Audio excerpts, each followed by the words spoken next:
අනාගතය විකුණන කෞතුකාගාරය. ඔබේ අතීතය පාවා දෙන්න ඔබ සූදානම්ද? එක් අමුතු නගරයක අනාගතය විකුණන කෞතුකාගාරයක් තිබුණා.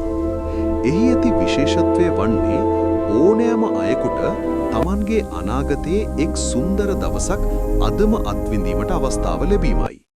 ඒ වෙනුවෙන් ගෙවිය යුතු මිල වූයේ Tamanගේ අතීතයේ සුන්දරම මතකයක් එම කෞතුකාගාරයට පාවා දීමයි. නගරයේ සිටි තරුණෙක් Tamanගේ විවාහ මංගල්‍ය දවස මිලදී ගැනීමට තීරණය කර ඒ වෙනුවෙන් Tamanගේ පළමු ජයග්‍රහණයේ මතකය විකුණා දෙමුවා. ඔහු අනාගතයට ගොස් මංගල්‍ය අත්විඳින විට ඔහුට කිසිදු සතුටක් දැනුනේ නැහැ. මන්ද එම සාර්ථකත්වයට ඒමට ඔහු විඳි කැපකිරීම සහ අතීත ජයග්‍රහණවල මතකය ඔහු සතුව නොතිබූ බැවිනි. මෙම කතාවේ උපදේශය අතීතයේ අත්දැකීම් සහ මතකයන් නොමැතිව අනාගතයේ ජයග්‍රහණවලට කිසිදු වටිනාකමක් නැත.